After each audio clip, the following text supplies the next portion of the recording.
Breaking news. ಶಿವಮೊಗ್ಗದಲ್ಲಿ ವಕ್ಫಾಸ್ತಿ ಹಿಂಪಡೆದ ಹಜ್ರತ್ ಸೈಯದ್ ಶಾ ಆಲಿಂ ದಿವಾನ್ ದರ್ಗಾ ಮತ್ತು ಶಾಪಿಂಗ್ ಕಾಂಪ್ಲೆಕ್ಸ್ ಮ್ಯಾನೇಜ್ಮೆಂಟ್ ಕಮಿಟಿ. ವಿವಾದಿತ ಬಾಲಾಜಿ ಹೋಟೆಲ್ ಜೆಸಿಬಿಮಯ, ನೆಲಸಮ. ಪ್ರಿಯ ವೀಕ್ಷಕರೇ, ನೀವು ಇನ್ನೂ ನಮ್ಮ Insight News 14 YouTube channel subscribe ಮಾಡಿಲ್ಲವೆಂದರೆ ಕೂಡಲೇ ಸಬ್ಸ್ಕ್ರೈಬ್ ಮಾಡಿಕೊಳ್ಳಿ. ನಮಸ್ಕಾರ ವೀಕ್ಷಕರೇ, ಶಿವಮೊಗ್ಗ ನಗರದಿಂದ ಈ ಹೊತ್ತಿನ ಅತ್ಯಂತ ಪ್ರಮುಖ ಹಾಗೂ ಬಿಗ್ ಬ್ರೇಕಿಂಗ್ ಸುದ್ದಿ ಬಿಡುಗಡೆಯಾಗ್ತಾ ಇದೆ. ಶಿವಮೊಗ್ಗ ನಗರದ ಪ್ರತಿಷ್ಠಿತ ದರ್ಗಾವಾದ ಹಜ್ರತ್ ಶಾ ಆಲಿಂ ದಿವಾನ್ ದರ್ಗಾ ಮತ್ತು ಶಾಪಿಂಗ್ ಕಾಂಪ್ಲೆಕ್ಸ್ ಮ್ಯಾನೇಜ್ಮೆಂಟ್ ಕಮಿಟಿ ಇಂದ ಇದೀಗ ಒಂದು ಮಿಂಚಿನ ಕಾರ್ಯಾಚರಣೆ ನಡೆದಿದೆ.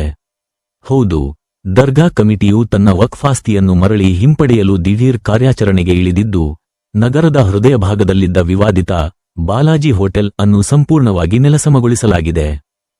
ಸಂಜೆ ಹೋಟೆಲ್ನವರು ಬೀಗದ ಕೈ ಹಜ್ರತ್ ಸೈಯದ್ ಶಾ ಆಲಿಂ ದಿವಾನ್ ದರ್ಗಾ ಮತ್ತು ಶಾಪಿಂಗ್ ಕಾಂಪ್ಲೆಕ್ಸ್ ಮ್ಯಾನೇಜ್ಮೆಂಟ್ ಕಮಿಟಿ ಸುಪರ್ದಿಗೆ ನೀಡಲಾಗಿತ್ತು. ಸಂಜೆಯಿಂದಲೇ ಮಿಂಚಿನ ಕಾರ್ಯಾಚರಣೆ ನಡೆಸಲು ಫೀಲ್ಡಿಗಿಳಿದ ಕಮಿಟಿ. ಜೆಸಿಬಿ ಗರ್ಜನೆಗೆ ವಿವಾದಿತ ಹೋಟೆಲ್ ನೆಲಸಮ. ಮಧ್ಯರಾತ್ರಿಯಾದರೂ ಕಮಿಟಿಯ ಸಿಬ್ಬಂದಿ ಜೆಸಿಬಿ ಕಾರ್ಯಾಚರಣೆ ಮುಂದುವರಿಸಿದ್ದರು. ತಡರಾತ್ರಿಯವರೆಗೂ ನಡೆದ ಈ ಭರ್ಜರಿ ಕಾರ್ಯಾಚರಣೆಯಲ್ಲಿ ಹೋಟೆಲ್ ಕಟ್ಟಡವನ್ನು ಸಂಪೂರ್ಣವಾಗಿ ಧರೆಗುರುಳಿಸಲಾಗಿದೆ. ವಕ್ಫ್ ಆಸ್ತಿ ಈಗ ಕಮಿಟಿ ವಶ. ಹಲವು ದಿನಗಳಿಂದ ಮುನ್ನೆಲೆಗೆ ಬಂದಿದ್ದ ಈ ಆಸ್ತಿ ವಿವಾದಕ್ಕೆ ಈಗ ತಾರ್ಕಿಕ ಅಂತ್ಯ ಸಿಕ್ಕಂತಾಗಿದ್ದು, ಹಜ್ರತ್ ಶಾ ಆಲಿಂ ದಿವಾನ್ ದರ್ಗಾ ಕಮಿಟಿಯು ವಕ್ಫ್ಗೆ ಸೇರಿದ ಈ ಸಂಪೂರ್ಣ ಆಸ್ತಿಯನ್ನು ತನ್ನ ಸ್ವಾಧೀನಕ್ಕೆ ತೆಗೆದುಕೊಳ್ಳುವಲ್ಲಿ ಯಶಸ್ವಿಯಾಗಿದೆ. ಶಿವಮೊಗ್ಗ ನಗರದ ಇತಿಹಾಸದಲ್ಲೇ ಇಂತಹದೊಂದು ದಿಢೀರ್ ಮತ್ತು ಮಿಂಚಿನ ಕಾರ್ಯಾಚರಣೆ ನಡೆದಿರುವುದು ಸಾರ್ವಜನಿಕರಲ್ಲಿ ತೀವ್ರ ಕುತೂಹಲ ಮತ್ತು ಚರ್ಚೆಗೆ ಕಾರಣವಾಗಿದೆ. ಕಮಿಟಿಯ ಈ ಹಠಾತ್ ನಡೆಗೆ ಶಾಶ್ವತವಾಗಿ ವಿವಾದ ಅಂತ್ಯಗೊಂಡಿದೆ. ಮುಂದಿನ ಅಪ್ಡೇಟ್ಸ್ಗಾಗಿ ನೋಡ್ತಾ ಇರಿ ಇನ್ಸೈಟ್ ನ್ಯೂಸ್ 14.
इमरान पकड़ी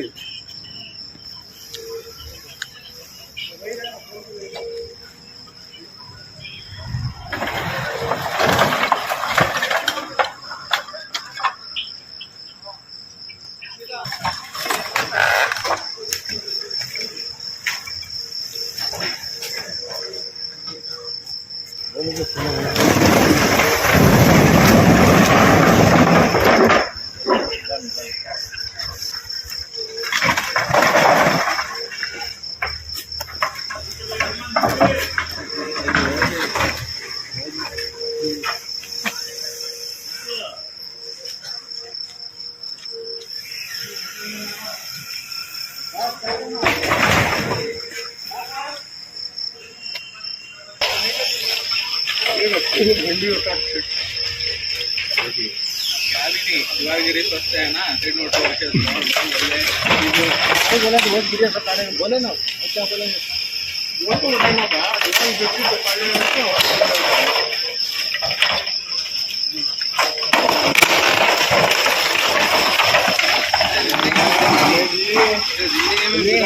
हमारे में बना के ही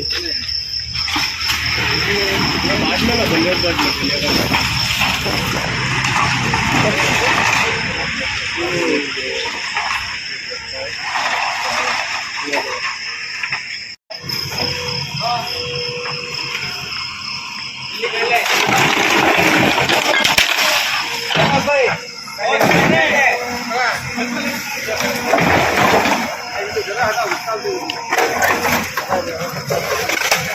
एकदम